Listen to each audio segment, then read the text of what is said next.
the art of decision making. Please do not recirculate or reuse this material without my permission. Just contact me and we can arrange something. There are 3 parts to the presentation. Firstly, I'm going to look at challenges in decision making, including a review of bias and error, then give some top tips to improve decision making, and then finally a brief look at the interlinking of risk management and desistance. And if there's time at the end, I'll take some questions through the chat box. Now, the first thing we need to consider is that we are always making decisions under conditions of uncertainty, and that all risk decisions contain challenges, some big and some small, but those challenges are always there. Now, why is that? Well, it's because risk decisions are always made with partial knowledge. We never know everything. We often struggle to keep pace with quickly unfolding events, and people and circumstances surprise us. And our assessment tools are often reasonably robust, but they are never perfect. And procedures to assist us find it difficult to mimic and always aid actual real-world decision making. So decisions are often plagued by error and bias. And there are differing levels of tolerance and acceptability about likely outcomes, which also comes into play. For example, during the COVID pandemic, some people placed earning a living above risk management, or their leisure pursuits above safety management of themselves and others.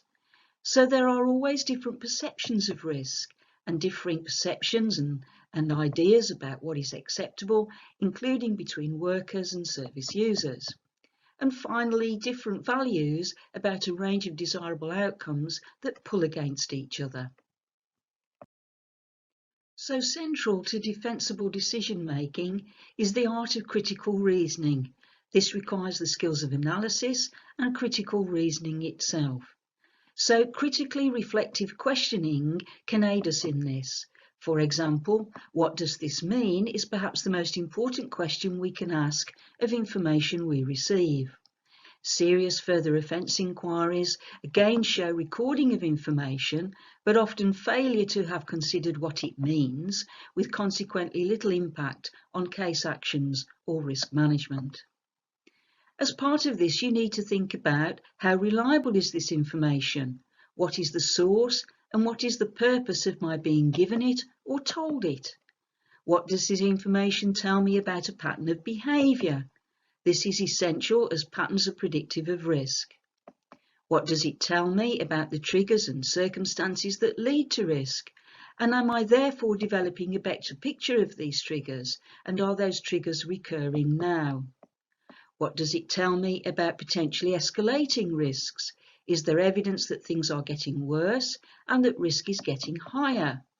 What should I now do in the light of this information? Because all information requires us to do something, so make sure you do it. Of course, one prime example of different values and perceptions pulling against each other is clearly exemplified by the clash between risk and the levels of autonomy that people can have. Most often this is expressed by the right to choose, even if I make bad choices, and against outside control of poor decision making imposed by risk management plans. So can I make whatever bad choices I like? Well, no, we know the answer to that already. The limits to choice are usually the amount of likely evidenced harm to public, others and self. And sometimes that is reasonably clear cut, so sex offenders have their right to risk choices pretty well constrained. Do I have the right to fail? Yes, to some extent, but again this is limited by harm to others and to self. But our constraints on choices of others must be proportionate and well evidenced. We cannot prevent all future failure or be overly precautionary, but we have to make sure that we are evidenced, justified and proportionate. There is also a right to a degree of independence and also to a degree of liberty to some extent. But what can legitimately curtail this? Again, it is the level of evidenced harm, actual or potential, and to whom and in what likely circumstances. So is personal autonomy to do what I like ever absolute? Well, on initial thinking about this, we might think that it ought to be, and it is, but it rarely ever is.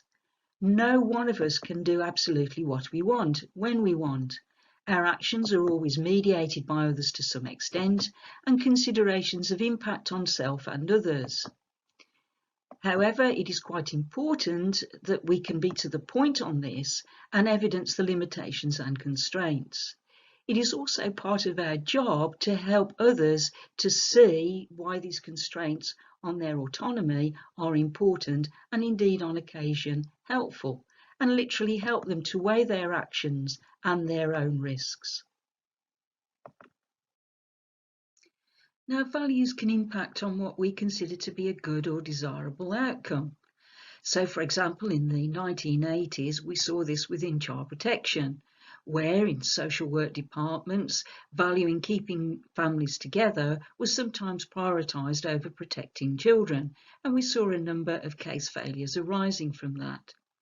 So values tend to frame our balancing of benefits and possible harms, and in probation work this can sometimes be overbalancing rehabilitation and the rights of offenders over the minimisation of risks and possible harms.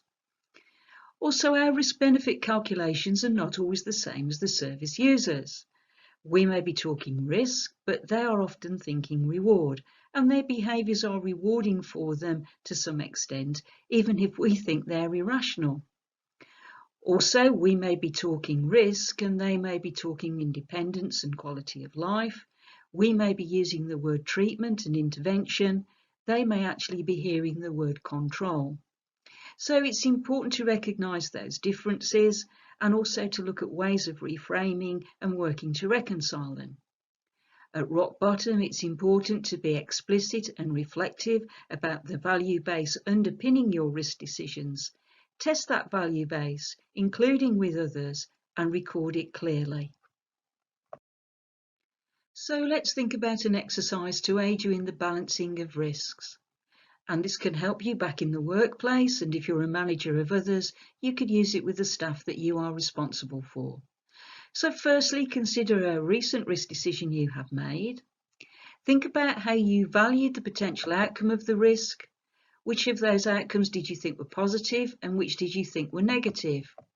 Which did you prioritise the most and why? How did values influence how you weighed up the decision choices open to you? It is important to be open about this, and if you can, jot them down and check them out. Which of these values were organisational and agency based? In other words, what does your employer expect you to do, including reducing the risk to the agency itself? And which of these values would a body of responsible peers recognise as reasonable and acceptable? What would you expect your peers to say if they looked at your decision today? What consultation with colleagues or managers did you undertake or should have undertaken? And if you did not consult and you think you should have, then what stopped you?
When coming to any decision, it is important that you can be proportionate, justified and safe.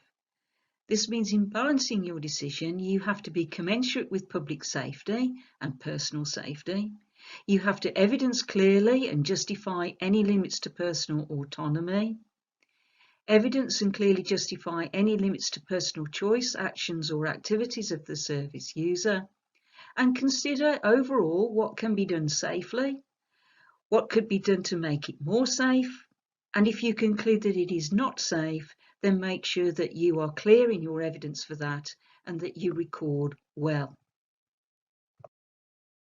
But taking risks or enabling the service user to do something can also be enabling.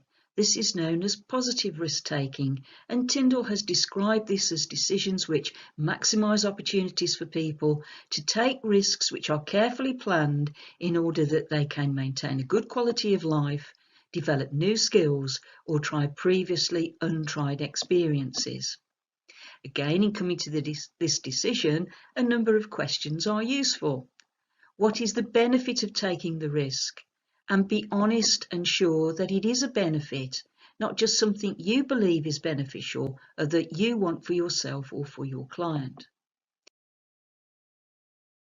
What are the potential negative consequences and can they be mitigated? There is always the potential for negative outcomes, so be clear about them, the evidence to probability and likelihood that they will occur, and what realistically can be done and delivered to mitigate them. An important question is always, how can this be done safely? What can I do to make it more safe? And because positive risk-taking mostly involves significant change for the service user and therefore makes demands on them and challenges them and of course stresses them, ask yourself what enhanced monitoring and support can be put into place to capture risk early and to mitigate any impact. Remember, transitions for the person are inherently risky, so be prepared to step in and to assist. Now, a simple exercise can assist us to balance. So firstly, write down clearly the challenge, the dilemma, the balance about risk that you are trying to make. List the arguments for and against the risk-taking. That makes you be explicit. Think about what the potential problems are with the various actions you propose to take. You need to be honest about this, as you will always have a bias towards at least one proposed action. What challenges have you encountered in working with other agencies, and how has this impacted your view and intended actions? Not being able to get resources, engage with other services, and poor working relationships with others can also skew our view and our selection of actions on risk. How well have you engaged with the service user, and how have you explored the dilemma and the challenges with them? How you have done this, or are you avoiding it? If you are avoiding it, then why and how might this be affecting your view? Also think about to what extent this can be a joint decision. Don't dismiss joint decision making simply because it takes longer or is more difficult. But remember, at the outset of supervision or orders, often our service users are unable to do too much, and at that point we often need to be the senior partner in these decisions. Be clear about the legal, policy or guidance constraints you have to work with. Not every choice is possible or supportable, and sometimes you have to do things you don't want to do.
Can we develop critical reasoning?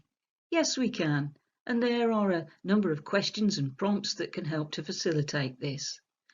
Firstly, pay attention to views and evidence that challenge your view, even if you don't like those opposite challenges and views, and more importantly, don't like the person challenging you. Listen to things you want to dismiss.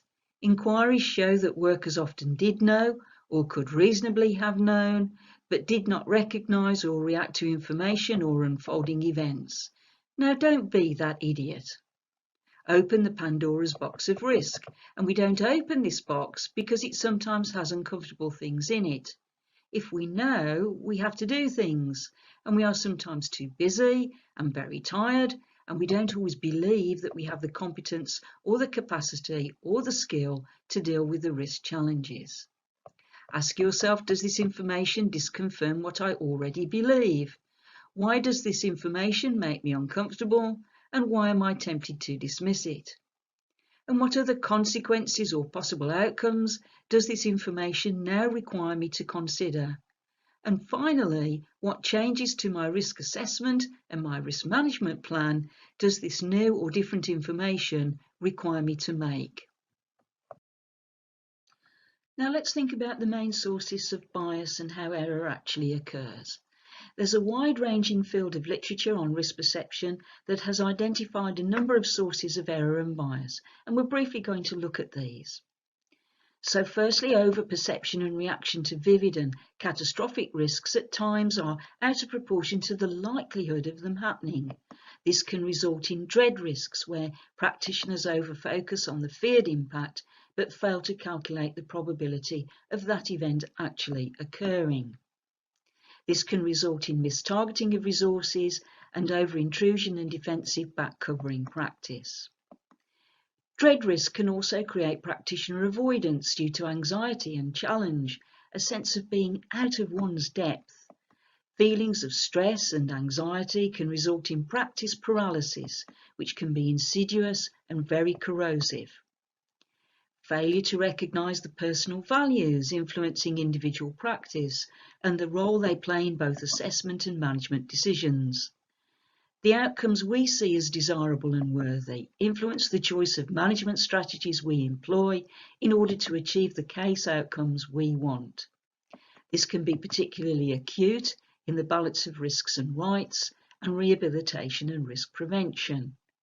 Being clear about our own values and desirable outcomes forms the explicit context within which such dichotomies have to be balanced. Also, we tend to make a mistake about causality, and we have a misperception of that. So because B follows A, we tend to think that A has actually caused B without fully analysing this and establishing the link. We then focus on A as the way to prevent risk but do the wrong thing. So Mr. X lost his job and then did Y. Therefore, we think employment is the risk solution. Actually, the situation can be more complex.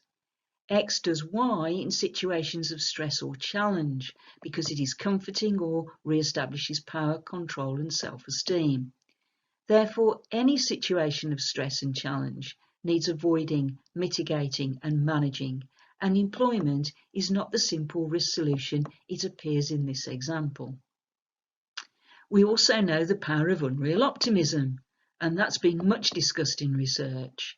Practitioners tend to perceive small change for the better and give it greater weight than is justified by objective evidence. This can result in a risk minimisation or a tendency to overemphasise benefits and progress and change when presenting risk options. The role of confirmatory bias has also been noted in the risk literature, with risk assessors tending to select and weigh information that confirms their initial views of risk or which continue to confirm an initial assessment. Practitioners then fail to refine their risk assessment and consequently risk management strategies are misaligned to risk. Practice can also become routinized, that is habitual and bureaucratic.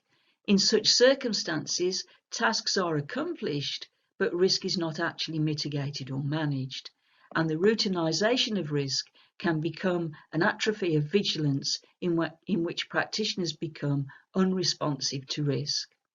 So we write all the right things, we complete all the right forms, but actually we don't really do anything about the risk. Some risk decisions are challenging. They can be very uncomfortable for us, and a common response is to avoid such risk decisions, resulting in inaction and drift. In some instances, practitioners avoid asking service users about risk, or do not adopt an investigatory stance towards actions and behaviours presented. This can result in risk management failures, for example, because practitioners do not fully understand what is happening or fail to respond to escalating risk. Don't be that idiot. Now, it is impossible to be free from bias. How we think about the world and consider risk is intrinsically tied up with our emotions, our values, and our tolerance or otherwise of risk challenges. Learning to identify these significant sources of bias is critical for effective practice. So let's look at a few things that we can do. Firstly, make the first impression and the evidence it is based on explicit, and explicitly check any first impressions against contrary or disconfirming views, perspective or evidence. You are making a deliberate and conscious effort to think of evidence for the opposing view. Consider whether the information disconfirms what you already believe, and consider why the information might make you uncomfortable and why you are tempted to discount it. Identify the other consequences or possible outcomes that the information requires you to consider, and consider them. Identify the changes to the risk assessment and the risk management plan that the information may require you to make. And here are some more do's and don'ts. It is very easy to be swayed by the vivid and the emotional when thinking about risk. Try to avoid this, and also always question and evidence your first impressions. Don't overlook what might look like dull and old information. Past histories are very important. Never forget what the person was originally capable of doing. Statistics might be boring or even challenging to some of us, but actuarial risk scores are often quite a good guide. Don't ignore them. Know your weaknesses and review honestly your emotional investment in a case and a person. Ask yourself honestly why you think this person is a good bet. They may not be, and why you want to give one person the benefit of the doubt and not another. Constructively test your views, be evidential, and seek information you do not have. And be prepared to face test and challenge from colleagues, particularly those with whom you are least likely to agree. They do provide the most challenge. This may be the test that you actually need. Change your mind in the light of new information and evidence, because the art of sound professional practice is the constant refinement of view and judgment. Always consider alternative actions and possible outcomes. Do not be driven by one favoured option without reflecting on whether it is actually the right one. Use supervision of yourself well, and seek advice and seek challenge. Now let us think a little more about why error actually happens, and let's think about some of the common ones. Firstly, anxiety and defensive practice can lead us to overestimate risk and to commit to levels of resource, control and intrusion that are not actually justified. In addition, anxiety, stress, strain and exhaustion can lead us to avoid decisions. We let things drift, and that is nearly always a drift into risk. We fail to respond to deteriorating circumstances and escalating risks. With hindsight, when you look at serious further offence failures, it is always difficult to see why practitioners did not notice these things and did not act. But of course, this is because of risk avoidance and the failure to have risk-based conversations with offenders, and a failure to open the Pandora's box of risk because we do not feel competent to deal with what we might find. These errors, of course, are severely punished in inquiries of failure. We can also have an over-reliance on the self-report and presentation of the offender, even if we don't mean to. We relax our vigilance somewhat. And remember, to engage with people, we often have to suspend that part of our brain that knows what they originally did. Hence we normalise people because we have to in order to work with them, and we forget what people have been capable of and indeed might be capable of again. We have an unreal optimism about how much is changing for the better. We see change when it isn't really there, and we invest small change with greater significance than it deserves. We do not evidence change well enough, and we actually do not test it. Then there are moments when we all sleepwalk through practice. We are so tired and battered and desensitised. If this sleepwalking is happening to you, seek help before you make a critical mistake. Inquiries also show the failure of workers to seek advice, or indeed to follow it once sought, and also show failure of us all to learn from mistakes. Now let us look at risk management and desistance. I'm going to look at firstly how to interlink risk management and desistance under an umbrella of safety. How to use social and recovery capital to support a person's transition out of crime, and a consideration of how to achieve identity shift or the construction of a more positive identity that enables a person to become a non-offender. Risk and desistance are often presented and understood by practitioners as polar opposites, but that's not true. They can be understood as two sides of the same coin. The overall aim should be to integrate desistance practice with risk management in order to achieve safe integration of the person. And intervention strategies should seek to achieve desistance, rehabilitation, behaviour change and the promotion of self-management, including self-risk management, and to safely relink service users to their communities. This notion of protective reintegration takes place within a safety culture, with a pursuit of activities and network connections located within this safety culture. The overriding question is always, how can we do this safely?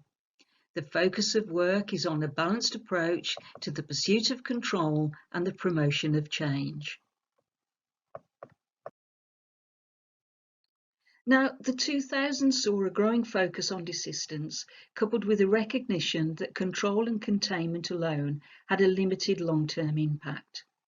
Building on both theoretical explorations and empirical studies of desistance, academics and practitioners began to advocate for a combined approach to risk management, utilising both controlling and rehabilitative interventions. This was described by Kemshall as blended protection, focusing on methods aimed at safely integrating individuals back into the community and integrating rehabilitative strategies alongside community protection measures. These strategies can be understood as protective integration, in which the individual is protected from further failure, community retribution and stigma, and the community is protected from further harm. Such strategies seek a balanced approach to risk management, focusing on desistance and rehabilitation, changing risky behaviours and meeting legitimate needs, reducing risks and reducing reoffending behaviours, and avoiding over-intrusion on those whose risk does not justify it. So the question, what is it safe to do, is an important one, because the overarching principle and aim that you are working within and within which you must place any decision is public safety. Therefore, you have to ask, how can something be done safely? What actions can I take, or what can be put into place to make it more safe? And if it cannot be done safely, then you need to record clearly the evidence for your decision. And if you are concluding that something is safe to do, you must equally record well the evidence upon which you base that decision. Your actions must be proportionate to a level that is commensurate with public safety. Now, many offenders and ex-offenders experience negative social capital in the form of stigma and rejection, and many will have used and may continue to use criminally based social capital. So enabling access to and sustaining use of positive social capital has been seen as critical to the desistance process. However, in practice, this requires a nuanced understanding and use of social capital by practitioners. In brief, social capital comprises both bonding and bridging capital. Bonding capital secures and reinforces our belonging to a group, and bridging capital enables our access to new groups, new networks and new opportunities. Offenders transitioning to non-offending may feel the pull of bonded negative social capital back to existing criminal groups. In addition, scoping and accessing the type of bridging capital likely to result in positive change, access to new opportunities and to new positive groups where they will find true acceptance can be very hard for offenders to achieve. Practitioners therefore have a significant role in scoping and accessing bridging social capital through support networks, educational and employment opportunities, volunteering and mentoring, and supportive community groups.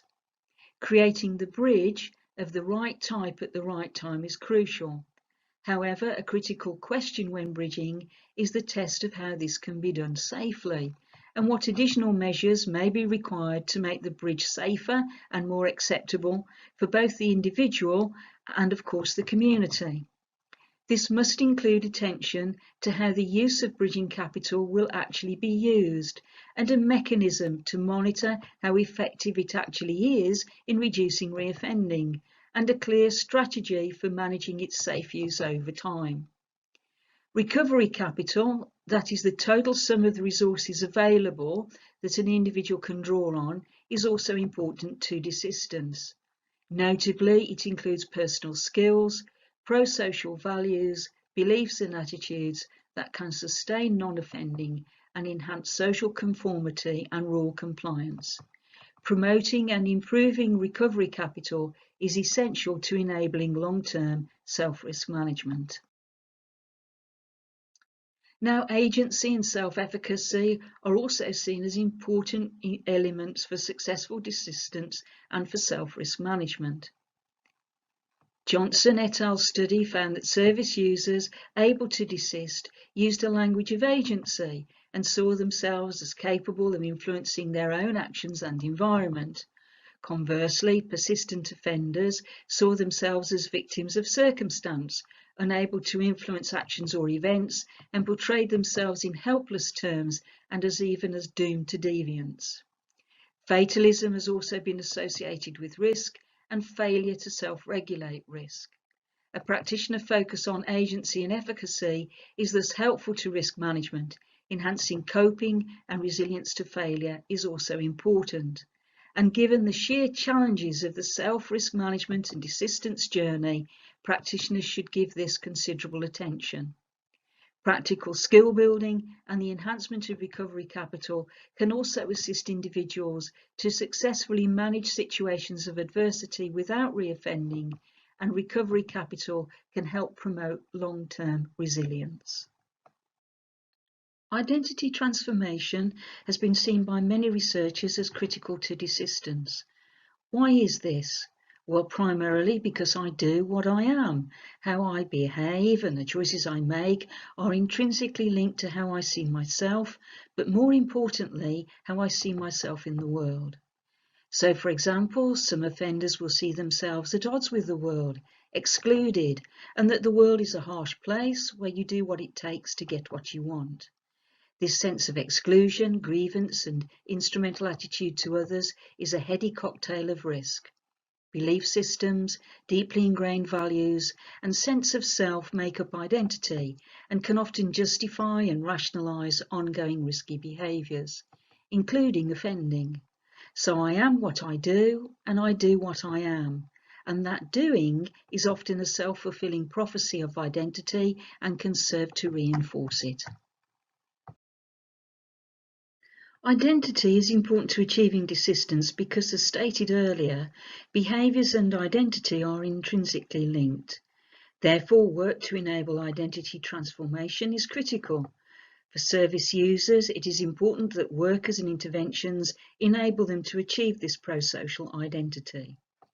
This requires workers to enable individuals to make positive choices, but it also requires reinforcement from being included in pro-social groups, gaining access to pro-social activities, and gaining community respect and acceptance. The reflection and mirroring back of acceptability is important. We all see ourselves in others and how they respond to us. However, there are some issues and challenges with identity shift, as it is called. Let's consider some of them. For some individuals, there is no pre-spoiled self they can return to, particularly after custody. And what do I mean by that term? Well, let's think it through together. We know that offenders who do not lose much financially and in terms of accommodation and employment, they do better, particularly after custody, when they can re-establish themselves and their key pro-social bonds very quickly.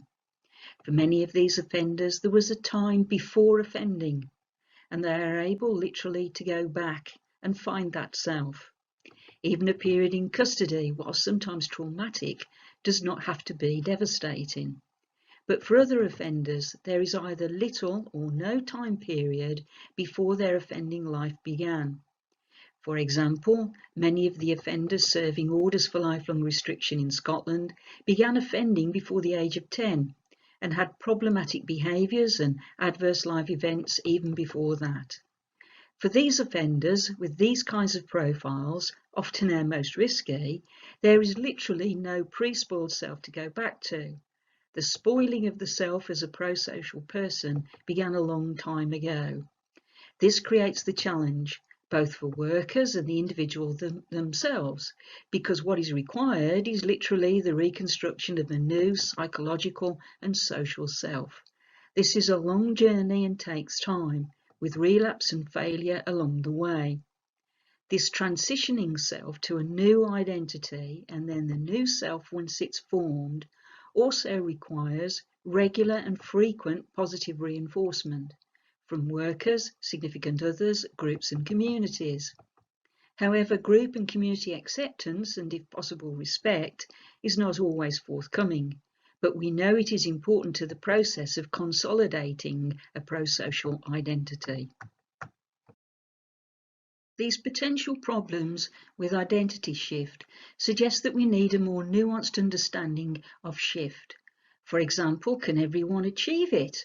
What role does a person's risk profile, offence and behaviour history play in either enabling them to make an identity shift or preventing it? We don't really know the answer to that yet, but it would be helpful if we did. New pro-social identities also present challenges. Living a good life and being a pro-social person requires us to accept and fulfil duties, responsibilities and obligations, all things that we may have no competence, experience or capacity to manage. The challenge then becomes too great and the shift is not maintained. Transitions can also be inherently risky, as they present challenges to the self in order to manage them, and they can often require more support and active management to mitigate risk. When challenged, a person will often default back to habituated ways of coping, including negative behaviours and offending. We also have to think about whether the identity shift is real or superficial. Is it genuine or is it a mask? And is the compliance that appears to accompany it superficial or real? Thinking about the context within which risk and desistance work takes place is also important. We can understand this as the organisational ethos and values that underpin the services and interventions we provide. Recently, Best and colleagues have expanded this into the concept of justice capital, and we can consider how we work best to achieve desistance and identity transformation. This can include the ethos and values of expectation, particularly an expectation of transition to pro-social behaviours, a transition of identity, and an expectation of success. Work would include mirroring back, but also appropriate challenge. The ethos of work can also include a notion of partnership with service users, but we have to accept that it is a long and winding journey with many setbacks, and that for some of this time, the worker is the senior partner. My thanks to colleagues at the former London CRC in developing these ideas, some of which are discussed in our recent joint paper in the Probation Journal. So in conclusion, desistance and risk management can be understood as two sides of the same coin, and can work in tandem to achieve both non-offending and public safety. However, the overarching aim is always public safety, and this provides a context for all work with service users. This does not mean an automatic default to over-precaution and an uncritical pursuit of safety, but it does mean that critical questions have to be applied to practice decisions. For example, asking whether something can be done safely. For example, the service user joining a group, becoming a volunteer, and assessing and evidencing the answer to this question. Asking what could be put into place to make it more safe and thereby potentially acceptable is also important. If concluding that it is not safe, then clearly articulating and recording the grounds and evidence base for this conclusion and considering what alternatives might be better. Your actions must be proportionate with a level that is commensurate with public safety. You can be precautionary, but only up to a point. This must be evidenced, reasonable, and justified. Remember, all decisions potentially come under public scrutiny, including legal challenge, so be prepared, be explicit, and record well.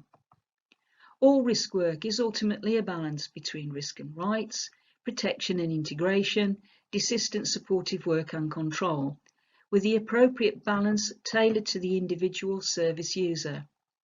The art of professional practice is the skill to weigh up such balancing acts in a transparent, defensible and evidential way. Thank you for your kind attention. Hello there, good morning everyone. Very nice to have spent this time with you looking at this very important topic. Please place any questions or comments for me in the comment box, in the chat box, and the DMU team will alert me to them and I'll take what I can. But in the meantime, there's 2 or 3 things that have occurred to me as we've been listening to the talk. The first is that I very deliberately entitled the talk "The Art of Decision Making." Because it is all about the artistry, really, of the decisions that we're making and how good those decisions are. And everything this morning has been focused on giving some top tips to you to help you improve that decision making. And decision making is all about refining judgment over time. It's about responding to new evidence, changes in circumstances and situations, to the progress in the person and changes in a person's life, and also reacting to things that once upon a time we didn't know, but now we know them. So this refinement of judgment is really important. But also supporting that, this morning was the idea of balance. And I do think balance is something we really struggle to get our heads around. And how do we actually do that balancing in an evidence and reasonable and proportionate way, and in a way that can be made transparent and would make sense if other people looked at it. Hence, looking at that slide 9, which I invite you to go back to. There'll be a recording of this session anyway, and you can request the slides from me. It's a very good exercise for you to use yourself, but if you supervise other people, then again, you use it with them. Because we always, at the back of our mind, have a preferred option, something that we want to do, and it's not always the right thing to do. We also, over time, can build a very precautionary approach to our work. And again, it's important that being able to balance comes into that. And then the other thing I invited you to look at this morning was to have a review of your own values, but also, again, to use that with colleagues, other team members, or with people you supervise, to actually look at the values that are impacting your decision. Because, folks, they always are. We just don't always recognize it. We just don't always know it. And it's important that we do. So I'm going to check because I think something might have come into the comment box. Just bear with me.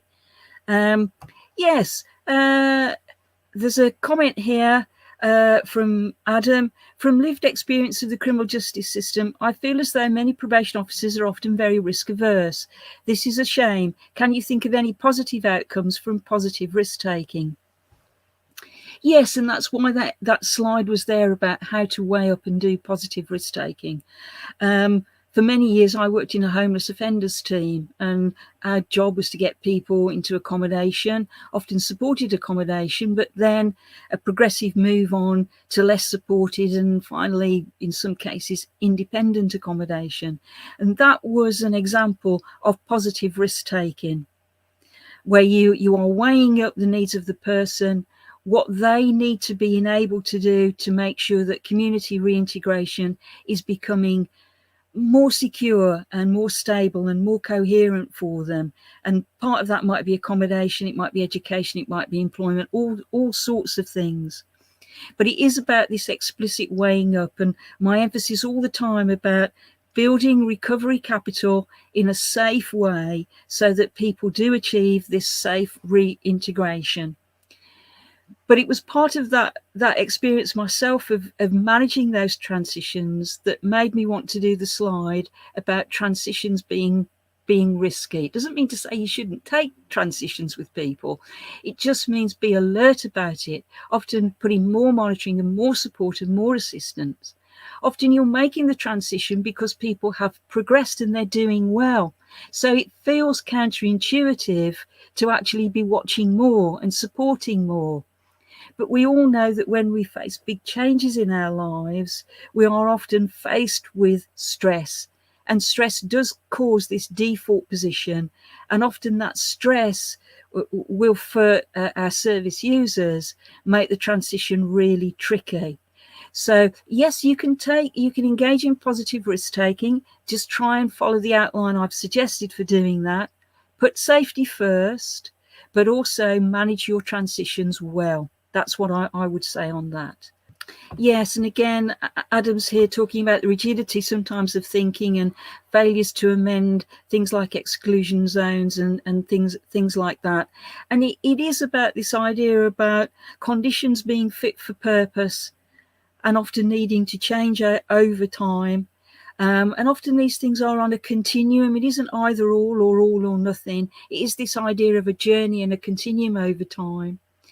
Also, I think this notion that I talked about of senior partner at the beginning of orders, we want people to grow, we want them to self-risk manage, we want them to have the capacity to run their own lives. We know that that makes people more successful at not offending, but that doesn't come overnight.